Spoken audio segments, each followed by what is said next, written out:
नमस्कार साथियों, हम एनटीए राष्ट्रीय पात्रता परीक्षा के विषय में परिचर्चा कर रहे हैं। आज चौथे व्याख्यान में मैं आप सभी का स्वागत करता हूं। इससे पूर्व 3 व्याख्यानों में क्रमशः हमने शिक्षण का अर्थ, शिक्षण की प्रकृति और शिक्षण के चर प्रकार के विषय में परिचर्चा किया था। आज हम शिक्षण के अवस्थाओं के विषय में पढ़ेंगे। मित्रों, अवस्थाओं से तात्पर्य है शिक्षण कार्य करना सभी के लिए आसान नहीं है। यही कारण है कि हमसे इस प्रथम प्रश्न पत्र में अभिक्षमता और अभियोग्यता संबंधी परीक्षण किया जाता है। शिक्षण का 3 स्तर है मुख्यतः। तीनों ही स्तरों पर आधारित कार्य करने के लिए सभी अध्यापक एक साथ एक रूपता नहीं रख सकते हैं। क्यों? क्योंकि तीनों स्तरों पर शिक्षण की अवस्थाएं अलग अलग होती हैं। शिक्षण की मुख्यतः 3 अवस्थाएं हैं: शिक्षण के पूर्व की अवस्था और कक्षांतः अवस्था और शिक्षण के बाद की अवस्था। इन तीनों ही अवस्थाओं के बारे में हम इस व्याख्यान में परिचर्चा करेंगे। तो आइए शुरू करते हैं आज का व्याख्यान। साथियों, शिक्षण में क्रियाओं का बहुत अधिक महत्व है, क्योंकि बच्चों के सामने जब हम कोई क्रिया करके उपस्थापित करते हैं तो उसी क्रिया का अनुकरण करते हुए, अनुवर्तन करते हुए छात्र बहुत अधिक चीज़ें सीखते हैं।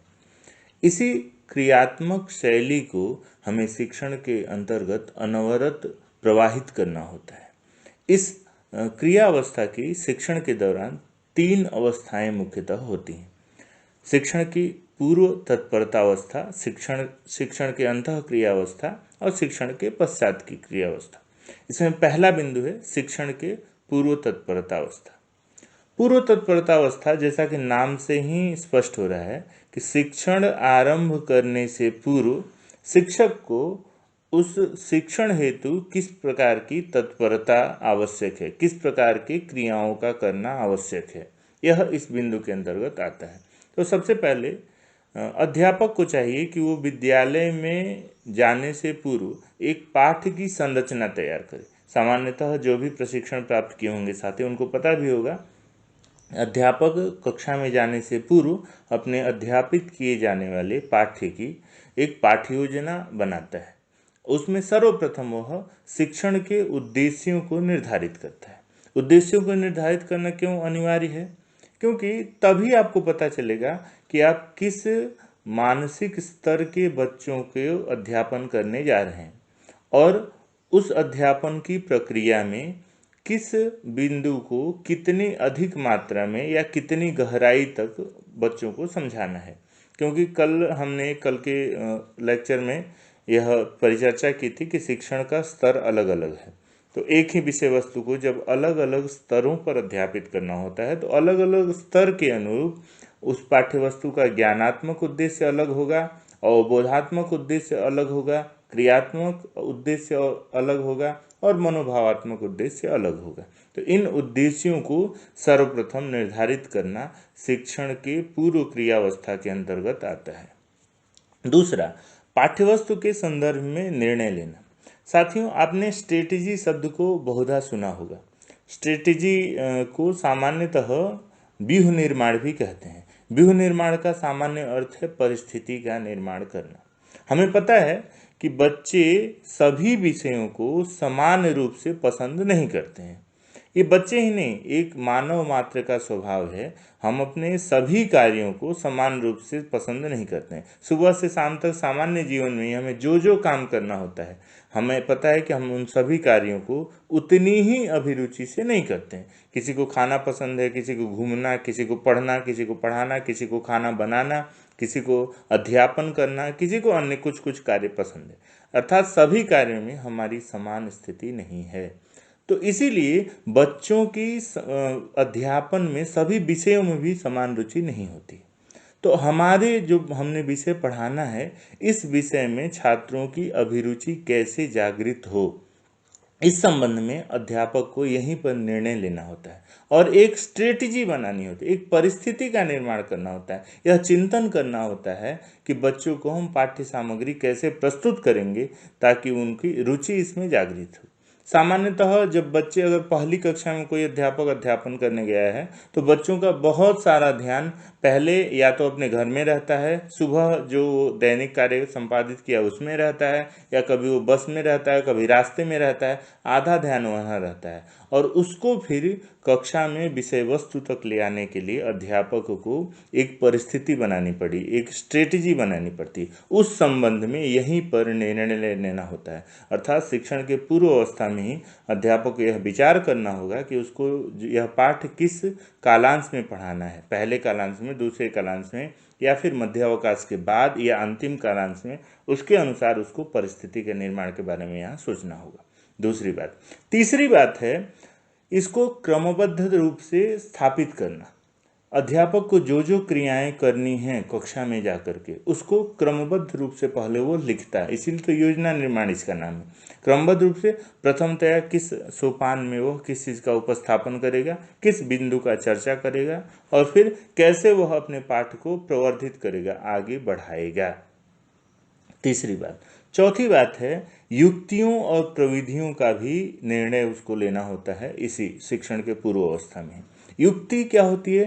टेक्निक होता है मित्र। युक्ति दरअसल यह कहना अनुचित है कि युक्ति के बारे में यहीं पर उसको सोचना होता है, क्योंकि युक्ति यकायक मस्तिष्क में आ जाती है। जब परिस्थिति आएगी, अध्यापक अगर योग्य अध्यापक है, उसमें वो रुचि उसकी है अध्यापन में, तो कक्षा में जैसे वह खड़ा होगा, समस्या के आते ही उस समस्या को सुलझाने के लिए तदनुकूल युक्ति उसके मस्तिष्क में स्फुट होगी। फिर भी हम दैनिक जब कक्षा में जाते हैं तो अपने छात्रों से हम अच्छी तरह परिचित होते हैं और हमें पता है कि कौन से छात्र इस विषय वस्तु को इस तरह से प्रस्तुत करने में किस प्रकार के प्रश्न ला सकते हैं या उनकी कौन सी जिज्ञासाएं हो सकती हैं, उसके बारे में अध्यापक को यहाँ विचार करना होता है। और साथ ही वह प्रविधियों का निर्धारण करता है। अपने पाठ को रुचिकर बनाने के लिए किन सहायक सामग्रियों का उपयोग उसे करना है, या फिर कुछ उपकरणों का उपयोग करना है तो कब, कैसे, किस सोपान में करना है, इत्यादि निर्णय भी इसी पूर्व क्रियावस्था में ही उसको लेना होता है। फिर कुछ विशेष अगर चीज़ बतानी है, कुछ विशेष बिंदु, अगला ये है पूर्व क्रियावस्था के अंतर्गत कुछ विशेष तथ्यों की जानकारी देनी है, तो फिर किन युक्तियों का प्रयोग करके वो देगा। जैसा कि हम लोग बच्चों की किताबें पढ़ते हैं तो देखते हैं अक्सर एनसीईआरटी की किताबों में बूझो और पहेली मिल जाएंगी। ये दोनों आपस में एक दूसरे से बातचीत करते हुए एक दूसरे के लिए कुछ ना कुछ कार्य देते हैं कि आप अपने आसपास ढूंढो कि इस तरह की कौन सी चीज़ें मौजूद हैं जो हमारे पाठ से मिलती जुलती हैं। तो अध्यापक को भी ऐसी कुछ विशेष सामग्री जो समाज में निहित है उसका ज्ञान कराना है, तो उसको भी यहीं पर उसको विचार करना होता है, चिंतन करना होता है और इंगित करना होता है। इस प्रकार ये 4-5 जो मुख्य क्रियाएं हैं इस शिक्षण के पूर्व की क्रियावस्था है, अर्थात अध्यापक को कक्षा में जाने से पूर्व इन बिंदुओं पर विचार करना होता है। शिक्षण की दूसरी अवस्था है अंतःक्रियावस्था। जैसा कि नाम से ही परिचित हैं हम सभी, अंतःक्रियावस्था के से तात्पर्य है अध्यापक जब कक्षा के अंदर प्रवेश करता है तो संपूर्ण कक्षा की अवधि में की जाने वाली सारी क्रियाएं इस अंतःक्रिया, शिक्षण अंतःक्रिया के अंतर्गत समाहित होती हैं। सर्वप्रथम अध्यापक को इसमें पाठ्यवस्तु को प्रस्तुत करने से पूर्व कक्षा का माहौल देखना होता है। चाहिए कि अध्यापक एक बार कक्षा में जाए और सर्वप्रथम अपने बच्चों को एक सरसरी निगाह से देखे। और सामान्य, चूंकि हमने पहले भी चर्चा किया इसी पाठ के शुरू में कि अनुवर्तन सीखते हैं, इसलिए हमें क्रियाओं को करना होता है, तो एक अभिवादन से शुरुआत हम कर सकते हैं। वैसे तो बच्चे भी सभ्य होते हैं, वो स्वयं अभिवादन करते हैं, तो हम उनकी प्रतिक्रिया उसी रूप में दे करके अभिवादन को स्वीकार कर सकते हैं और कक्षा की शुरुआत कर सकते हैं। साथ ही हमें यह देखना होता है कि बच्चों के सामने कुछ परिस्थितियां लानी होती हैं पाठ तक पहुंचने के लिए, जिससे बच्चे जो है पाठ तक आसानी से पहुंच जाए। सामान्य भाषा में इसको प्रस्तावना कहते हैं। प्रस्तावना का अर्थ क्या है और मतलब क्या है, हमने पहले भी चर्चा की है कि बच्चे जब कक्षा में आते हैं तो जैसे मान लीजिए मध्यावकाश के बाद बच्चे आए हैं, तो मध्यावकाश में जो ब्रेक था, लंच ब्रेक, उसमें वो खेलते भी हैं, तो बहुत सारा ध्यान उनका अपने ग्रुप के साथ रहता है, उस खेल में रहता है। तो वहाँ से छात्रों को पाठ्य वस्तु तक हमें खींच करके ले आना होता है। या मान लीजिए वीकेंड के बाद वो आए हुए हैं क्लास में, मंडे सोमवार का पहला दिन है, पहली कक्षा है, उस समय उनका ध्यान पिछला, अगर वीकेंड पे वो अपने परिवार वालों के साथ घूमने गए हैं तो वहाँ भी ध्यान रहता है, तो उनको खींच करके लाना होता है। और दूसरा, हमारी पाठ्य वस्तु के संदर्भ में कोई ना कोई हमें शिक्षण सूत्रों का हम इसमें प्रयोग करते हैं। शिक्षण सूत्रों के बारे में आप जानते होंगे, नहीं तो आगे किसी लेक्चर में उसकी सामान्यतः चर्चा भी करेंगे। शिक्षण सूत्र का प्रयोग करने, शिक्षण सूत्र जैसे ज्ञात से अज्ञात की ओर, ज्ञात मतलब जितना अंश छात्र जानते हैं वहाँ से जो नहीं जानते हैं वहाँ के तरफ अध्यापक प्रवृत्त होता है बताने के लिए। तो वो एक प्रस्तावना करता है। प्रस्तावना के बाद कुछ उद्दीपकों को वो प्रस्तुत करता है। उद्दीपक स्टिमुलस, दरअसल उद्दीपक अनुक्रिया संबंध के बारे में हम अगले 5वें व्याख्यान में चर्चा करेंगे, जब अधिगम के बारे में पढ़ेंगे। सामान्य भाषा में आप समझ जाइए, उद्दीपक का अर्थ है स्टिमुलस। स्टिमुलस क्या होता है? उद्दीपक जो हमें रिएक्शन के लिए, अनुक्रिया करने के लिए बाध्य करे, उसको उद्दीपक कहते हैं। तो कुछ ऐसे शब्दों का हमें प्रयोग करना होता है इस प्रस्तावना में, ऐसे परिस्थितियों का प्रयोग करना होता है जिससे कि छात्र जो है पाठ्य वस्तु तक आसानी से पहुंच जाए। पहुंचने के बाद अध्यापक को पाठ को प्रस्तुत करना होता है। जिस योजनाबद्ध तरीके से वो पाठ का निर्माण सोच के आया है, उसी योजनाबद्ध तरीके से पाठ को प्रस्तुत करता है। आवश्यकता अनुसार वह विधियों और प्रविधियों का प्रयोग करता है। हाँ, कक्षा में जब तात्कालिक आवश्यकता बन गई तब वह युक्तियों का प्रयोग भी करता है। परिस्थिति को संभालने के लिए अध्यापक के द्वारा जो भी कार्य व्यवहार किया जाता है सकारात्मक, वह सब युक्ति कहलाती है, टेक्निक कहलाती है। कक्षा का माहौल भी न खराब हो, बच्चे भी संतुष्ट रहें और अध्यापक हमेशा एक आदर्श के रूप में छात्रों के सामने आए। तो हमें बहुत सोच समझ करके अपना व्यवहार करना पड़ता है कक्षा में।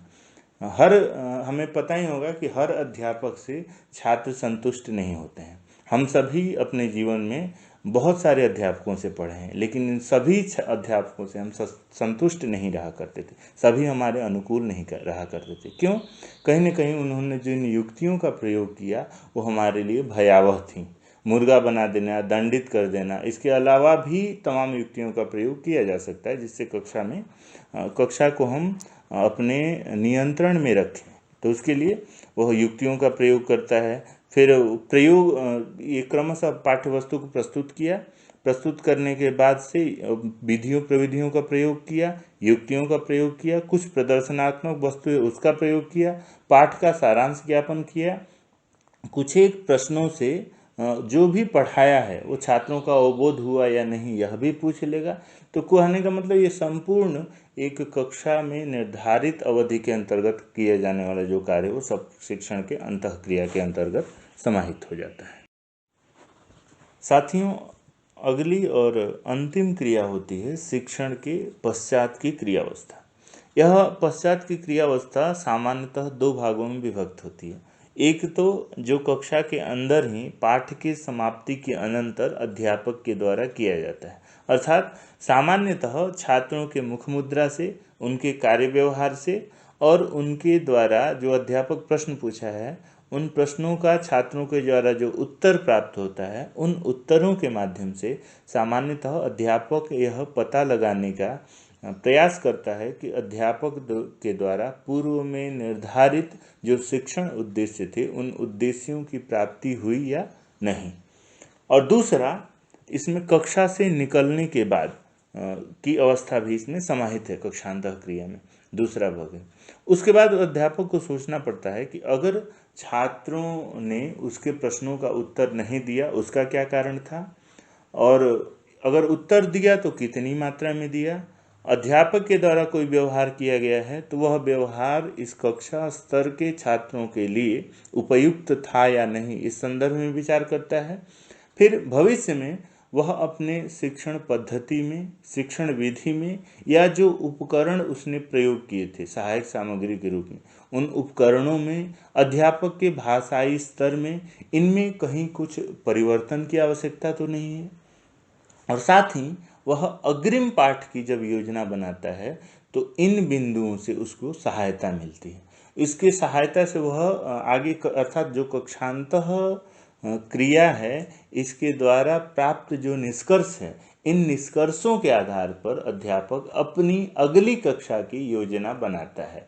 अगर उसको लगता है कि अध्यापक छात्र किन्हीं कारणों से उसके प्रश्नों का उत्तर नहीं दे पा रहे हैं, तो वह कारण क्या है। कहीं ऐसा तो नहीं है उसकी जो अध्यापक की भाषा है वो अत्यंत उत्कृष्ट है और छात्रों के समझ में नहीं आ पा रही है, या विषय वस्तु का संप्रेषण छात्रों के स्तरानुकूल नहीं हो पा रहा है, या जिन विधियों प्रविधियों का उपयोग अध्यापक कर रहा है वो कहीं छात्रों का उसमें आकर्षण नहीं हो पा रहा है, छात्र विषय वस्तु के प्रति आकृष्ट नहीं हो पा रहे हैं, या फिर जो भी कारण अध्यापक की संप्रेषण की प्रक्रिया परिस्थिति जो बनाया छात्र अध्यापक ने स्ट्रेटेजी जो बनाई थी वह कहीं उसका सफल हो पाया है या नहीं, इन समस्त बिंदुओं पर विचार करता है अध्यापक। विचार करने के बाद यह निर्णय लेता है कि अग्रिम योजना में इन बिंदुओं का वो ध्यान रखे, जिससे कि छात्रों की संतुष्टि हो। मित्रों, इस चीज़ को हमें हमेशा ध्यान रखना चाहिए कि अध्यापक जब संतुष्ट होगा अपनी कार्यशैली से तभी छात्र संतुष्ट होंगे, और अगर छात्र संतुष्ट हैं तभी किसी भी अध्यापक की अध्यापन शैली परिष्कृत मानी जाएगी, शुद्ध मानी जाएगी। तो मित्रों, हमने पिछले 4 बिंदुओं में शिक्षण का अर्थ, शिक्षण की प्रकृति, फिर शिक्षण के प्रकार और शिक्षण के स्तर, शिक्षण की अवस्थाएं, इन संदर्भों की चर्चा कर ली है। मेरे समझ से शिक्षण के बारे में अगर कोई प्रश्न आता है तो शायद आप इन प्रश्नों का उत्तर दे लेंगे। फिर भी अगर आपको संदेह लगता है या कुछ लगता है कुछ अंश छूट गया तो आप इसमें कमेंट बॉक्स में लिख दीजिए, उसके बारे में हम फिर अगली कक्षा में अलग से चर्चा कर लेंगे फिर से। और इसके बाद अब 5वें लेक्चर से हम, चूँकि शिक्षण और अधिगम ये दोनों समाहित एक साथ चलने वाली प्रक्रिया है, तो दूसरा जो इसका बिंदु है अधिगम, उसके बारे में चर्चा करेंगे। ठीक है, धन्यवाद सभी को। ठीक है, इसी के साथ धन्यवाद सभी को। और अब हम अधिगम के बारे में अगली कक्षा में चर्चा करेंगे।